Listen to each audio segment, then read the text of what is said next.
दोस्तों नमस्कार। क्या नरेंद्र मोदी 17 सितंबर 2026 को इस्तीफा देने वाले हैं? क्या नरेंद्र मोदी के बाद अमित शाह देश के प्रधानमंत्री बनेंगे? क्या योगी आदित्यनाथ देश के प्रधानमंत्री बनेंगे सितंबर 2026 में ही? और उत्तर प्रदेश में किसी ओबीसी को मुख्यमंत्री बनाया जाएगा? क्या अमित शाह और योगी आदित्यनाथ के अलावे कोई तीसरा व्यक्ति भी है जो भारत का अगला प्रधानमंत्री बनेगा? क्या आरएसएस ने ऐसा कुछ तय किया है कि ना योगी ना अमित शाह बल्कि कोई अलग व्यक्ति ऐसा होगा, चौंकाने वाला नाम होगा, जो भारत का प्रधानमंत्री बनेगा? इन सब बातों पर दोस्तों आपको कितना भरोसा है? लेकिन आपको भरोसा हो या ना हो दोस्तों, लेकिन भारत के सोशल मीडिया जगत में एक ऐसा खेमा है, जबरदस्त खेमा है दोस्तों, जिसके पास लाखों सब्सक्राइबर हैं, जिसके लाखों व्यूज जाते हैं, करोड़ों की आमदनी होती है, लगातार ये नैरेटिव चलाने में व्यस्त है दोस्तों, विशेषकर 20 जुलाई के बाद से, कि नरेंद्र मोदी और अमित शाह के बीच झगड़ा हो चुका है। नरेंद्र मोदी और अमित शाह, नरेंद्र मोदी ही चाहते हैं कि अमित शाह अगला प्रधानमंत्री नहीं बने। यहां तक दावा किया जा रहा है दोस्तों कि योगी आदित्यनाथ तो आरएसएस के गुड बुक में है ही नहीं। योगी आदित्यनाथ तो आरएसएस के दत्तक पुत्र हैं। आरएसएस ने योगी आदित्यनाथ को मजबूरी में उत्तर प्रदेश का मुख्यमंत्री बनाया था। एक ऐसा चौंकाने वाला नाम आएगा और वो नाम ऐसा होगा अगला प्रधानमंत्री, जो ना मोदी के मर्जी का होगा, ना अमित शाह की मर्जी का होगा, ना योगी आदित्यनाथ की मर्जी का होगा, और उसके आते ही भारत की राजनीति बदल जाएगी। और साथ ही यह भी जोड़ा जा रहा है कि एक साल के अंदर अगले एक वर्ष के अंदर एक ऐसा तूफान आएगा जिस तूफान में भारतीय जनता पार्टी की सरकार उड़ जाएगी। उत्तर प्रदेश विधानसभा चुनाव हारते ही भारतीय जनता पार्टी का डब्बा गोल हो जाएगा। लगातार दोस्तों आप सोशल मीडिया पर यह नैरेटिव बनते हुए सुन रहे हैं या नहीं? कमेंट करके बताइएगा दोस्तों। मैं हूं प्रदीप कुमार, आप देख रहे हैं पॉलिटिकल आइडिया। लगातार चल रहा है दोस्तों, लगातार ये ख्याली पुलाव पकाया जा रहा है कि मोदी तो गयो, और मोदी अकेले नहीं गयो बल्कि शाह भी गयो और योगी भी गयो। कई लोग कह रहे हैं कि शिवराज सिंह चौहान को प्रधानमंत्री बनाया जाएगा इसलिए कि शिवराज सिंह चौहान अटल बिहारी वाजपेयी की तरह है। कहा जा रहा है कि नितिन गडकरी विकास पुरुष हैं, नितिन गडकरी को ही भारत का प्रधानमंत्री भारतीय जनता पार्टी बना लेगी, और इसमें चलेगी भारतीय जनता पार्टी की नहीं बल्कि चलेगा आरएसएस का। कहा जाता है दोस्तों, कहा जा रहा है लगातार कि मोहन राव भागवत भी आरएसएस में कमजोर हो चुके हैं। मोहन राव भागवत भी आरएसएस में कमजोर हो चुके हैं। लिमये ने छात्र आंदोलन के बारे में कहा था कि इसमें जितने भी लोग हैं सब देश विरोधी लोग शामिल हुए हैं। सीजेपी का जो आंदोलन था इसमें सब देश विरोधी था, जबकि मोहन भागवत ने कहा कि जेनजी कभी देश विरोधी हो ही नहीं सकता, जेनजी कभी देश विरोधी नहीं हो सकता। और इन्हीं बयानों को दोस्तों तोड़ मरोड़ कर प्रतिदिन आपके सामने परोसने का प्रयास किया जा रहा है, आपको कंफ्यूज करने का प्रयास किया जा रहा है। आप इससे कितने सहमत हैं बताइएगा कमेंट करके दोस्तों। लेकिन जहां तक मेरा मानना है दोस्तों, ऐसी कोई संभावना दूर दूर तक नहीं है। अगर नरेंद्र मोदी इस्तीफा देंगे दोस्तों तो याद रखिएगा ये संघ परिवार की आपसी सहमति से होगी, और ये सर्वसहमति से होगी।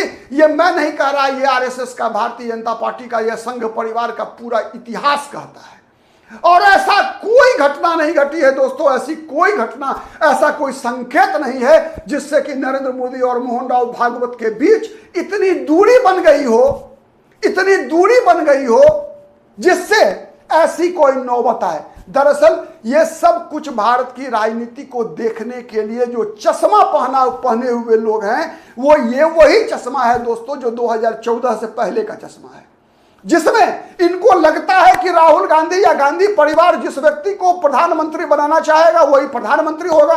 राहुल गांधी यदि प्रधानमंत्री बनना चाहेंगे तो nobody can stop him. Rahul Gandhi अगर मनमोहन सिंह के बदले खुद प्रधानमंत्री बनना चाहते तो राहुल गांधी प्रधानमंत्री बन गए होते, सच था। अगर सोनिया गांधी ने ही मनमोहन सिंह को प्रधानमंत्री बनाया, यह सच था।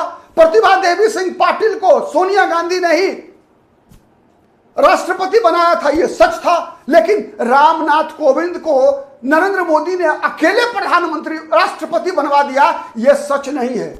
नरेंद्र मोदी को खुद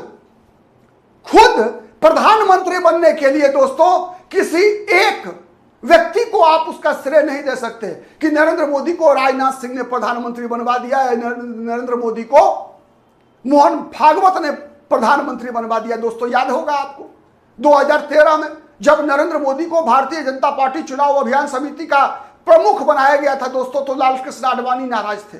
कहा जा रहा था दोस्तों उन दिनों कि सुषमा स्वराज भी खुद अपने आप को प्रधानमंत्री के उम्मीदवार के रूप में देखती है। बाला साहब ठाकरे ने खुलकर सुषमा स्वराज का समर्थन किया था कि Sushma Swaraj should be nominated as the prime ministerial candidate of Bharatiya Janata party. Nitish Kumar दावेदार थे दोस्तों। नीतीश कुमार का मानना था कि भारतीय जनता पार्टी को अपने बलबूते पर बहुमत नहीं मिलेगा, इसीलिए भारतीय जनता पार्टी थक कर हार कर जब लालकृष्ण आडवाणी को बीजेपी 2009 में प्राइम मिनिस्टर नहीं बनवा सकी, तो एक समय आएगा जब भारतीय जनता पार्टी को एहसास होगा कि कोई भाजपाई बीजेपी को बहुमत नहीं दिलवा सकता, तो बीजेपी के लोग नीतीश कुमार को अपना प्राइम मिनिस्ट्रियल कैंडिडेट बना देंगे। यह नीतीश कुमार का अनुमान था। एक ऐसी परिस्थिति थी दोस्तों जिस परिस्थिति में Narendra Modi prime ministerial candidate बने थे, और केवल राजनाथ सिंह नहीं, पूरी जमात थी दोस्तों, पूरा संघ परिवार था। संघ परिवार ने वर्षों तक 2009 के बाद से ही लगातार मंथन विमर्श के बाद यह तय किया था कि लालकृष्ण आडवाणी के बाद भारतीय जनता पार्टी का अगला चेहरा नरेंद्र मोदी बनेगा। दोस्तों याद कीजिए, नहीं याद है तो उन दिनों के अखबारों को पलट कर देखिए। नरेंद्र मोदी जब 2012 में गुजरात विधानसभा चुनाव जीते थे दोस्तों, तो गुजरात विधानसभा चुनाव परिणाम आने के बाद जब नरेंद्र मोदी प्रदेश भाजपा कार्यालय पहुंचे थे, वैसे ही जैसे अभी जब कोई भी चुनाव भारतीय जनता पार्टी जीतती है तो दीनदयाल मार्ग स्थित भारतीय जनता पार्टी के राष्ट्रीय कार्यालय पहुंचकर नरेंद्र मोदी विजय उत्सव मनाते हैं, वैसा ही विजय उत्सव नरेंद्र मोदी गुजरात की राजधानी में मनाने के लिए भाजपा के प्रदेश कार्यालय पहुंचे थे। वहां उनसे सवाल किया गया था कि दिल्ली कब जा रहे हैं। याद होगा दोस्तों, पटकथा लिख दी गई थी, पटकथा लिखी जा चुकी थी तभी जब लालकृष्ण आडवाणी 2009 में भारतीय जनता पार्टी को चुनाव जिताने में असफल हो गए थे। पटकथा उसी दिन लिखी जा चुकी थी जिस दिन लालकृष्ण आडवाणी से एक गलती हो गई थी, और गलती था मोहम्मद अली जिन्ना के बारे में एक बयान। जब पाकिस्तान दौरे के दौरान लालकृष्ण आडवाणी ने एक ऐसा बयान दिया जिस कारण से भारतीय जनता पार्टी के अंदर ही उनके खिलाफ बगावत जैसी स्थिति उत्पन्न हो गई थी दोस्तों। बगावत जैसी स्थिति हो गई थी तब जब लालकृष्ण आडवाणी के सामने में उमा भारती ने लालकृष्ण आडवाणी का बखिया उधेड़ दिया था। दोस्तों भारतीय जनता पार्टी कोई समाजवादी पार्टी नहीं है कि समाजवादी पार्टी में आज अखिलेश यादव ने पार्टी पर जब कब्जा कर लिया तो अपने पिता मुलायम सिंह यादव को भी हाथ पकड़कर मंच से बाहर माइक छीन लेंगे। भारतीय जनता पार्टी कोई नीतीश कुमार की पार्टी नहीं है, ममता बनर्जी की पार्टी नहीं है, जहां के बारे में पता हो कि ममता बनर्जी के बाद अभिषेक बनर्जी ही ममता बनर्जी के उत्तराधिकारी होंगे। दोस्तों आपको पता था क्या नितिन नवीन के राष्ट्रीय अध्यक्ष बनने से पहले? तो भारतीय जनता पार्टी में नरेंद्र मोदी का विकल्प के रूप में जिसके नाम पे विमर्श चल रहा होगा, संघ परिवार में जिसके नाम पे चर्चा चल रही होगी दोस्तों, ये परिवार के अंदर चल रहा होगा और चर्चा चल रही होगी। मैं दावे से कह सकता हूं दोस्तों, भारतीय जनता पार्टी और जनसंघ और पूरे आरएसएस के इतिहास को अगर आप पलटेंगे तो चर्चा चल रही होगी। दोस्तों मोहन भागवत भी स्वयं जिस दिन आरएसएस के सरसंघ चालक बने थे, स्वयं मोहन भागवत को भी पता नहीं था उससे पहले कि मोहन भागवत वो खुद उनको केसी सुदर्शन ने सरसंघ चालक बनाने का फैसला कर लिया है, उनको भी पता नहीं था। तो दोस्तों ये सोशल मीडिया पर जो कई पत्रकार हैं, देश के नामी पत्रकार हैं दोस्तों, जो अपने आप को कहते हैं कि वो गोदी मीडिया के विरोधी हैं, इन लोगों के इस दावे में कितना दम हो सकता है आप कल्पना कीजिए दोस्तों। कल्पना कीजिए कि मोदी के बाद कौन, हाँ अगर संभावना के आधार पर देखा जाए, वरिष्ठता के आधार पर देखा जाए, परंपराओं के आधार पर देखा जाए, अगर परंपराएं बनी रही तो इस बात में कहीं कोई दो मत नहीं है कि नरेंद्र मोदी के बाद अमित शाह, नरेंद्र मोदी के बाद अमित शाह। लेकिन यह परंपरा भारतीय जनता पार्टी ने कई बार तोड़ा भी है। लालकृष्ण आडवाणी वाजपेयी के बाद आडवाणी, श्यामा प्रसाद मुखर्जी के बाद सत्ता में नहीं लेकिन पार्टी में, डॉक्टर श्यामा प्रसाद मुखर्जी के बाद दीनदयाल उपाध्याय, वाजपेयी के बाद आडवाणी। लेकिन परंपराएं टूटी भी है, परंपरा टूट भी सकती है। अमित शाह के बदले योगी आदित्यनाथ भी हो सकते हैं, लेकिन योगी आदित्यनाथ अगर अमित शाह के बदले होंगे तो योगी आदित्यनाथ की क्षमता के कारण होंगे। क्षमता अगर दोनों का आकलन करें दोस्तों, तो जहां एक तरफ अमित शाह संगठनात्मक मामलों में योगी आदित्यनाथ से ज्यादा ताकतवर है, कई गुना बेहतर क्षमता के स्वामी है अमित शाह, कहीं तुलना नहीं है। लेकिन अगर हम बात करें एक वक्ता के रूप में, एक जन नेता के रूप में, जनता के बीच की एक छवि के रूप में, तो जो छवि नरेंद्र मोदी की है वो छवि अमित शाह की नहीं है। अगर नरेंद्र मोदी की उस छवि से तुलना करना हो तो योगी आदित्यनाथ का आप कर सकते हैं। नहीं, स्वाभाविक है योगी आदित्यनाथ की तुलना मोदी से हो सकती है एक जन नेता के रूप में, आम जनता को अपनी तरफ अपनी पार्टी से जोड़ने के रूप में, लेकिन संगठन को निर्माण करता के रूप में, संगठन गढ़ने के मामले में योगी आदित्यनाथ कमजोर पड़ेंगे अमित शाह से। क्योंकि कई बार यह आरोप लगता है कि भारतीय जनता पार्टी की उत्तर प्रदेश की सरकार में विधायकों को एकजुट योगी आदित्यनाथ उतने बेहतर तरीके से नहीं रख पाए हैं जितने बेहतर तरीके से नरेंद्र मोदी जब मुख्यमंत्री रहे या नरेंद्र मोदी जब प्रधानमंत्री बने। तब जिस प्रकार से नरेंद्र मोदी ने न केवल अपने पार्टी के सांसदों को, अपनी सरकार में मंत्रियों को, यहां तक कि अपने सहयोगी दलों के सांसदों को भी अपने साथ जोड़कर रखने में जितनी सफलता मिली है नरेंद्र मोदी को, वो सफलता योगी आदित्यनाथ को अब तक नहीं मिली है। कई मौके ऐसे आए जब योगी आदित्यनाथ के खिलाफ भारतीय जनता पार्टी के विधायकों ने भी सवाल खड़े किए। भारतीय जनता पार्टी के सहयोगी दल के कई नेता, चाहे वो ओम प्रकाश राजभर हो, चाहे वो संजय निषाद हो, चाहे वो अनुप्रिया पटेल हो, या फिर भारतीय जनता पार्टी के अंदर भी कई नेता ऐसा संकेत कई बार दे चुके हैं जब उन्होंने सार्वजनिक रूप से संकेत दिया है कि वो योगी आदित्यनाथ से खुश नहीं है। तो ऐसा अंतर है।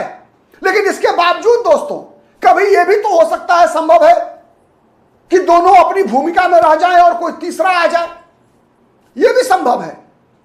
किसी ने भविष्य नहीं देखा है भारतीय जनता पार्टी कौन सा फैसला लेने जा रही है। लेकिन दोस्तों एक बात तय है, एक बात तय मानिए कि जो भी फैसला होगा उसमें शामिल होंगे मोहन भागवत भी। वैसे ही जैसे आपको याद दिलाऊं दोस्तों, जब नरेंद्र मोदी के नाम की घोषणा भारतीय जनता पार्टी ने गोवा अधिवेशन में की थी, गोवा अधिवेशन में घोषणा हुआ था कि नरेंद्र मोदी कैंपेन कमेटी के प्रमुख होंगे।